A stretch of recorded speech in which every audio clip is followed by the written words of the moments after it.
2025년 8월. 그날 지구촌이 충격에 빠졌습니다.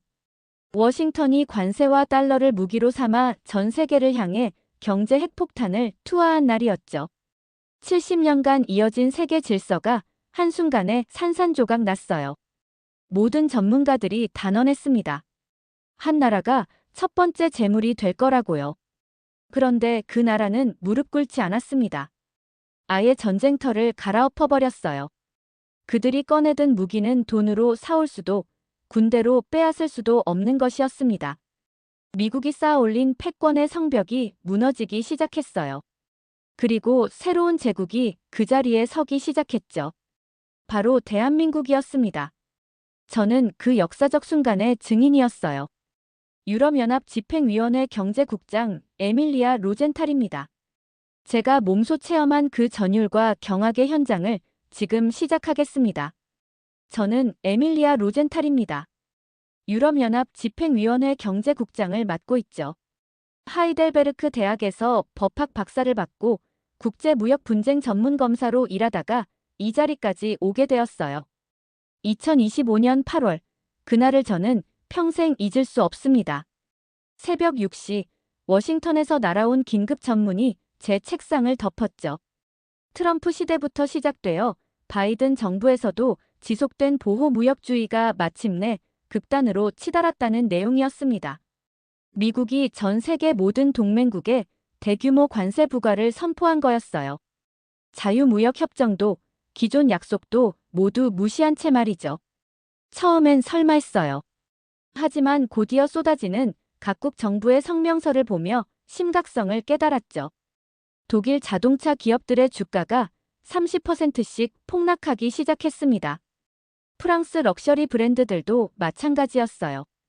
브뤼셀 본부는 순식간에 아수라장이 되었습니다. 각국 대표들이 우왕좌왕하며 긴급 회의를 요구했어요. 저는 차분함을 유지하려 노력했지만 손끝이 떨리는 걸 감출 수 없었습니다. 회의실에 모인 27개국 대표들의 얼굴은 절망 그 자체였죠. 독일 대표가 먼저 입을 열었습니다. 폴크스바겐과 BMW의 미국 수출이 완전히 막힐 거라는 분석이었어요. 프랑스는 샴페인과 치즈 산업이 직격탄을 맞는다고 했습니다. 저는 냉정하게 상황을 분석했어요. 이번 조치는 단순한 무역 분쟁이 아니었습니다. 미국이 패권을 유지하기 위해 동맹마저 희생시키는 전략이 명확했죠. 그리고 가장 먼저 무너질 나라가 어디인지도 뻔했습니다. 한국이었어요. 반도체와 자동차로 먹고 사는 나라인데 미국 시장을 잃으면 끝이죠. 저는 그렇게 생각했습니다. 독일처럼 유럽이라는 거대한 시장이 있는 것도 아니고 중국처럼 내수 시장이 큰 것도 아니니까요. 회의 말미에 저는 확신에 찬 목소리로 말했습니다. 한국이 첫 번째 희생자가 될 것이고 그 다음은 일본, 그리고 우리 유럽 순서일 거라고요. 동료들이 고개를 끄덕였어요. 유럽식 합리주의로 판단했을 때 당연한 결론이었습니다. 경제 규모, 시장 다양성, 지정학적 위치를 고려하면 한국은 가장 취약한 고리였어요. 그날 밤, 저는 사무실에 혼자 남아 각국의 대응 방안을 검토했습니다. 차창 밖으로 보이는 브뤼셀의 야경이 유독 어두워 보였어요. 70년간 지켜온 서구 자유무역 질서가 하루아침에 흔들리고 있었습니다. 다음 날부터 정말 지옥이 시작되었어요. 독일 자동차 업계에서는 공장 가동 중단을 검토한다는 소식이 들려왔습니다.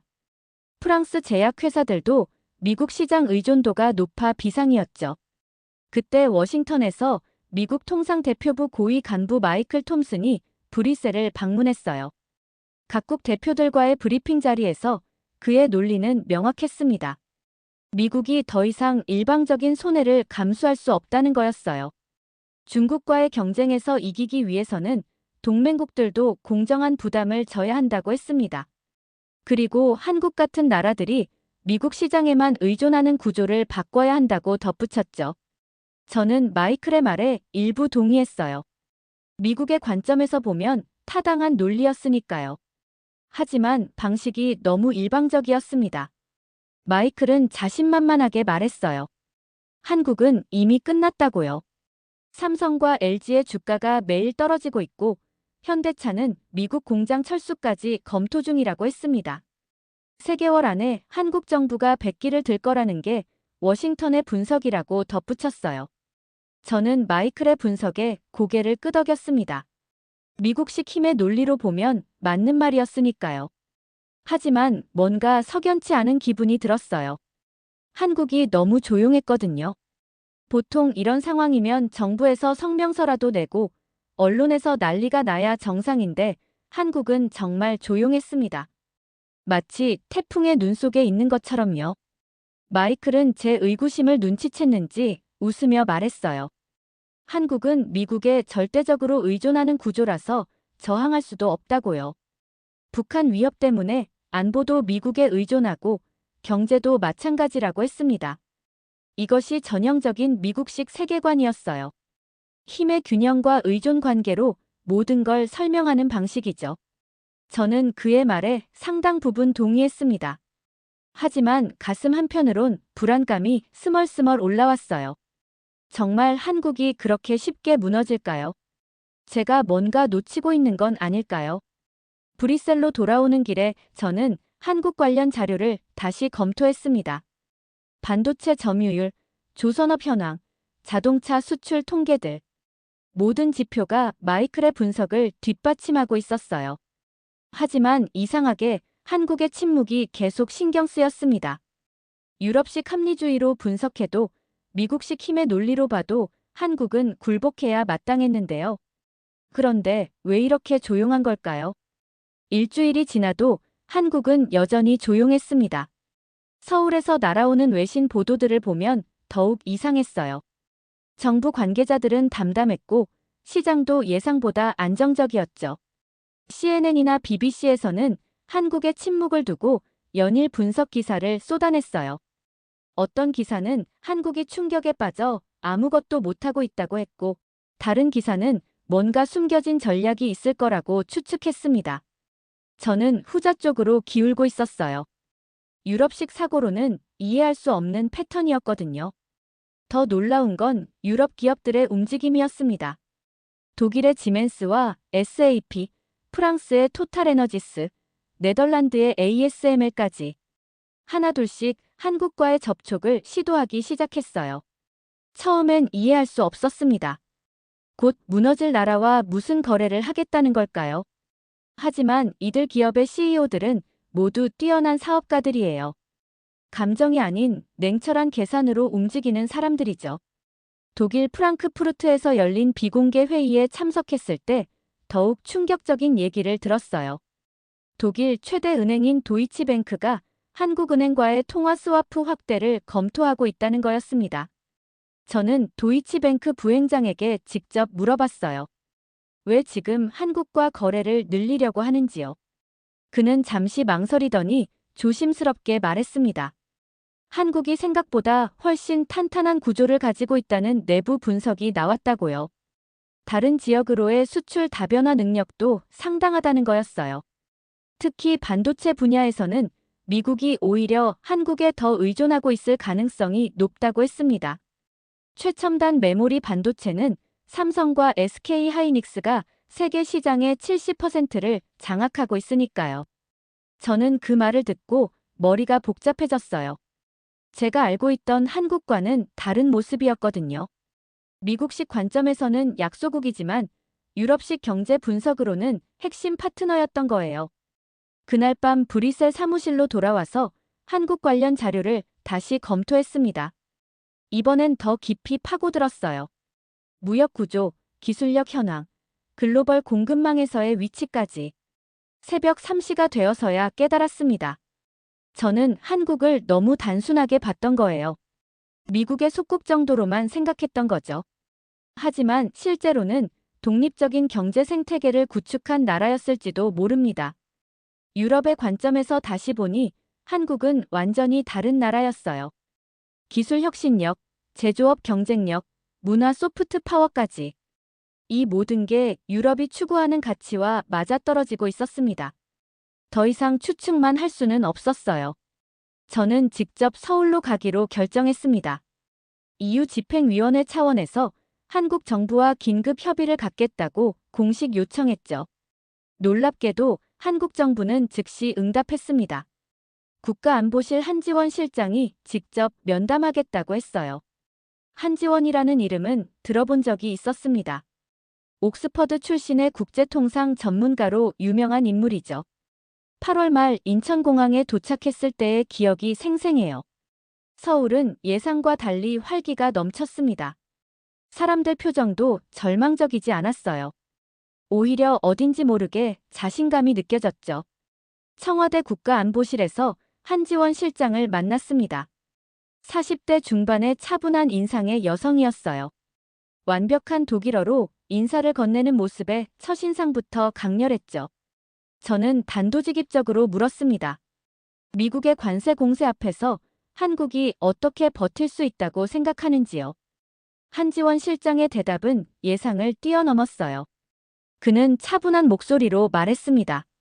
미국의 이번 조치가 WTO 협정을 정면으로 위반하는 행위라고요. 국제법적으로 명백한 불법 행위이며 오히려 미국이 더 큰 타격을 받을 거라고 했습니다. 저는 그의 논리를 반박했어요. 국제법이 무슨 소용이냐고요. 미국이 힘으로 밀어붙이면 그만 아니냐고 했습니다. 이건 전형적인 유럽식 법치주의 vs 미국식 힘의 논리 충돌이었어요. 한지원 실장은 미소를 지으며 자료를 꺼냈어요. 미국 반도체 기업들의 한국 의존도를 보여주는 그래프였습니다. 엔비디아, 퀄컴, 애플까지 모두 삼성과 SK 하이닉스 없이는 제품 생산이 불가능한 구조였어요. 더 충격적인 건 글로벌 공급망 분석이었습니다. 한국이 멈추면 전 세계 전자제품 생산이 마비된다는 거였죠. 스마트폰, 노트북, 자동차, 심지어 가전제품까지. 저는 할 말을 잃었습니다. 제가 놓친 부분이 너무 많았어요. 이건 미국식 힘의 논리도 유럽식 법치주의도 아닌 완전히 다른 접근법이었습니다. 한지원 실장은 계속해서 설명했어요. 한국은 70년간 미국과 함께하면서 의존적 관계가 아닌 상호 보완적 관계를 만들어왔다고요. 미국이 한국을 압박하면 미국 자신도 큰 타격을 받는 구조라는 거였어요. 이게 바로 한국식 자립의 핵심이었습니다. 완전한 독립이 아니라 상호 의존을 통한 균형이었어요. 누구도 일방적으로 상대를 압박할 수 없는 정교한 시스템을 만든 거죠. 한지원 실장은 마지막에 이렇게 말했습니다. 미국의 압박은 오히려 유럽 기업들에게도 부메랑이 될 거라고요. 한국과 미국이 갈등하면 글로벌 공급망이 흔들리고 그 피해는 고스란히 유럽에도 돌아온다는 거였어요. 그 순간 저는 소름이 돋았습니다. 정말 그랬거든요. 이미 독일 자동차 회사들이 반도체 공급 차질을 우려하고 있었으니까요. 한국은 단순히 버티는 게 아니라 전체 판을 내다보고 있었던 거예요. 회담이 끝나고 서울 거리를 걸으며 생각했습니다. 미국은 힘으로 밀어붙이고 유럽은 법과 원칙을 내세우는데 한국은 현실적 상호 의존을 무기로 삼고 있었어요. 세 가지 완전히 다른 세계관이 충돌하고 있었던 거죠. 서울에서 돌아온 다음 주 제 참모 중 한 명이 비밀 문서를 가지고 왔어요. 독일과 프랑스 정부의 기밀 보고서였습니다. 내용을 보고 저는 경악했어요. 독일 연방은행과 프랑스 중앙은행이 한국과의 통화 스와프 규모를 대폭 확대하기로 내부 결정을 내렸다는 거였죠. 그것도 미국에는 알리지 않고요. 더 놀라운 건 대기업들의 움직임이었습니다. BMW와 메르세데스-벤츠가 한국의 배터리 기술과 자율주행 기술에 대규모 투자를 계획하고 있었어요. 에어버스도 한국의 항공우주 기업들과 차세대 항공기 개발을 논의 중이었습니다. 이건 단순한 사업적 판단이 아니었어요. 유럽이 미국 중심의 기술 생태계에서 벗어나려는 전략적 선택이었죠. 한국을 통해 기술적 다변화를 꾀하고 있었던 거예요. 저는 즉시 워싱턴의 마이클에게 연락했어요. 미국 측에서는 유럽의 이런 움직임을 알고 있는지 물어봤죠. 마이클의 대답은 당황스러웠습니다. 전혀 모르고 있었다는 거예요. 아니, 정확히는 알려고 하지 않았다고 해야겠죠. 한국은 이미 끝난 나라라고 생각했으니까요. 미국식 사고로는 이해할 수 없는 움직임이었던 거죠. 그 순간 저는 깨달았어요. 미국이 한국에 대해 완전히 잘못 판단하고 있다는 걸요. 힘의 논리만으로는 설명할 수 없는 복잡한 현실을 놓치고 있었던 거예요. 마이클은 여전히 확신에 차 있었어요. 한국이 미국 없이는 살 수 없다고 했죠. 하지만 제가 본 현실은 달랐습니다. 한국은 이미 미국을 넘어서는 새로운 네트워크를 구축하고 있었어요. 그날 밤 저는 혼자 브뤼셀의 거리를 걸었어요. 70년간 지속된 대서양 동맹이 흔들리고 있었습니다. 미국은 일방적인 힘의 논리로 밀어붙이고 유럽은 그 사이에서 갈등하고 있었죠. 하지만 정작 한국은 다른 길을 찾고 있었어요. 미국과 정면 충돌하지도 않고 그렇다고 굴복하지도 않으면서 자신만의 생존 전략을 만들어가고 있었던 거죠. 저는 한국에 대해 더 알아야겠다고 생각했어요. 진짜 한국의 실력이 어느 정도인지, 그리고 어떤 전략을 가지고 있는지 확인해야겠다고 했습니다.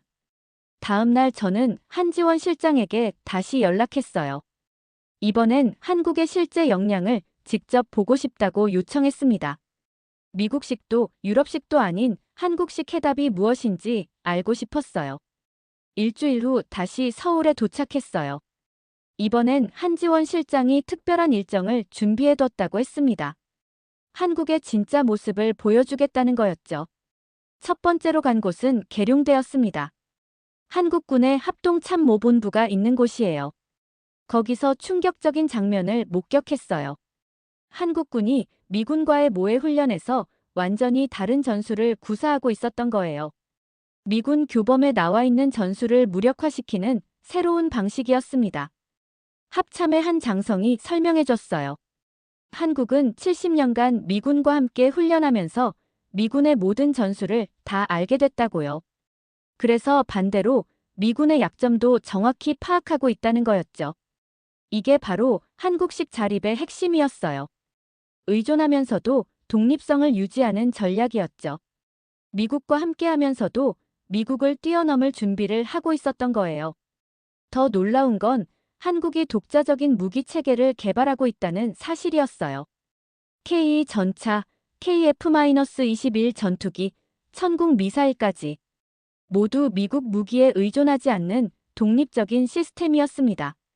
두 번째로 간 곳은 판교의 한 연구소였어요.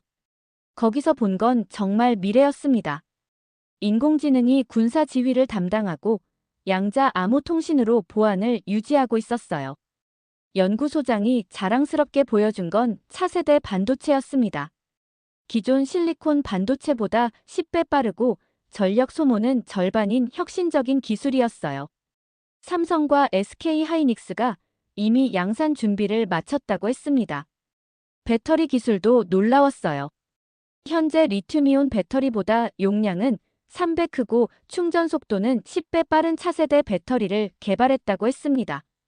LG엔솔과 삼성 SDI가 내년부터 본격 생산에 들어간다고 하더군요. 가장 인상 깊었던 건 연구원 중 한 명의 말이었어요. 독일에서 박사과정을 마치고 돌아온 젊은 연구원이었는데 이렇게 말했습니다. 한국은 지금까지 미국의 기술을 배우며 성장했지만 이제는 독자적인 길을 가야 한다고요.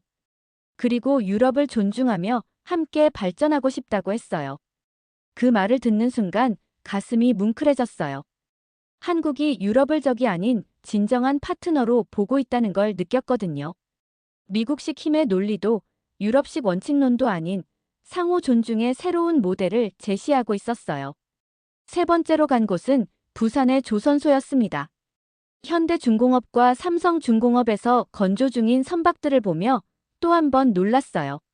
모두 친환경 선박이었거든요.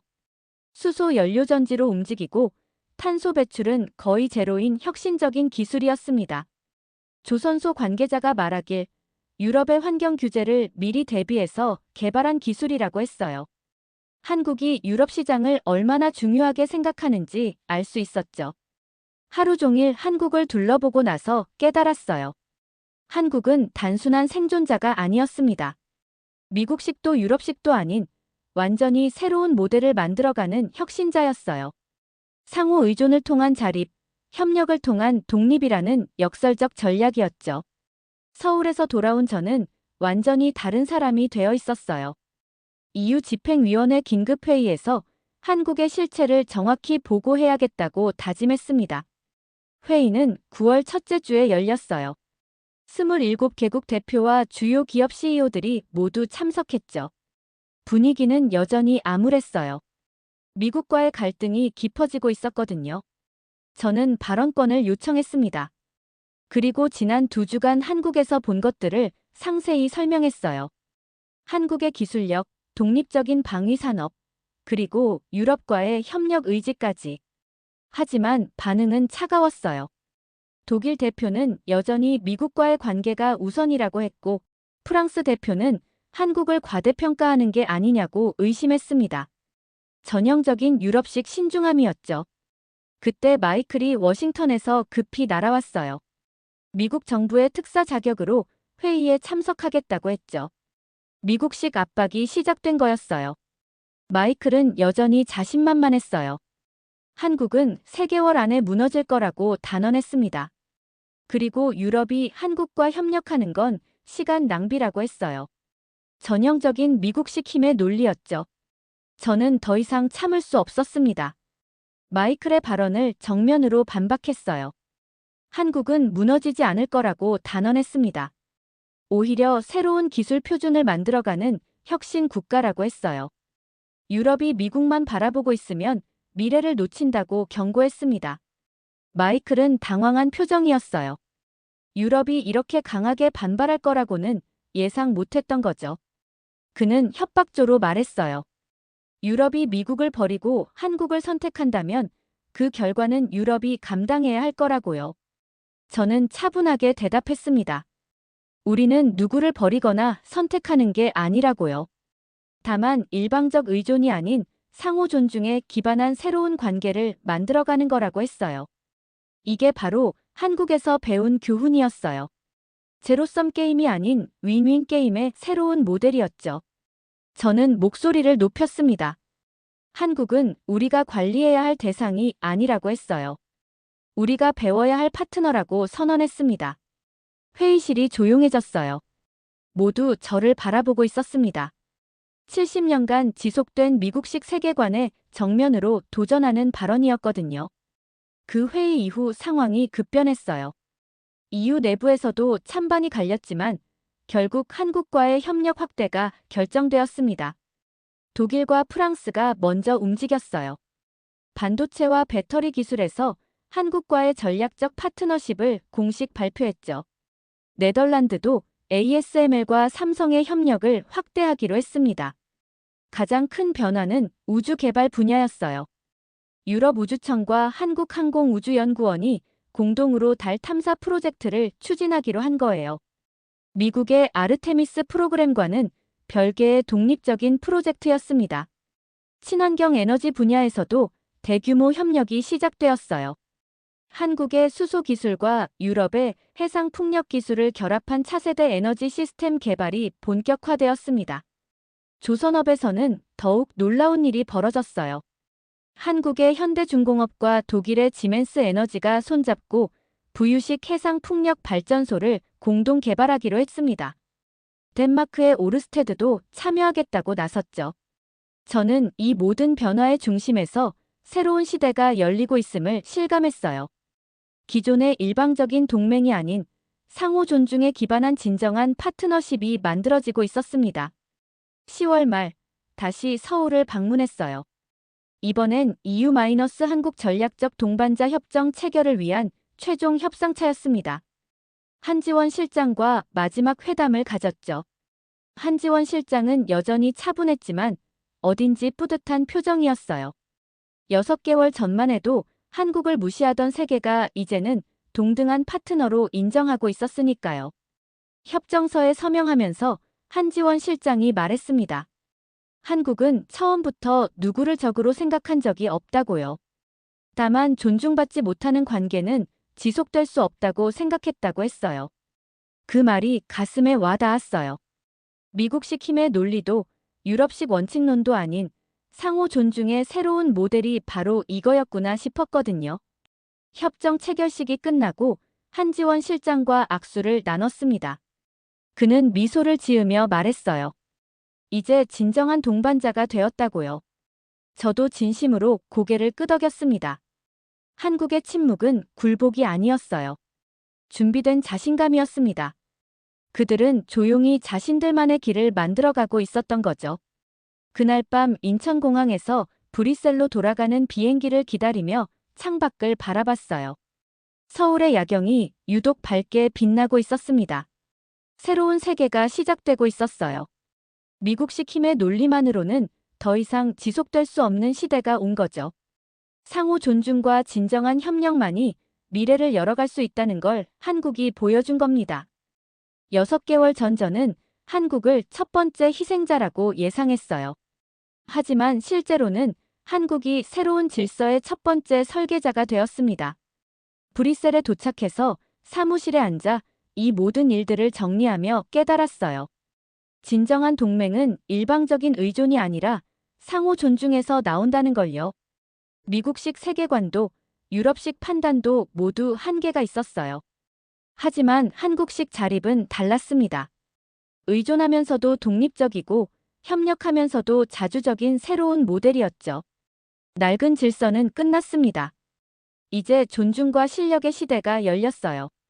그리고 그 시작을 한국이 보여준 거죠.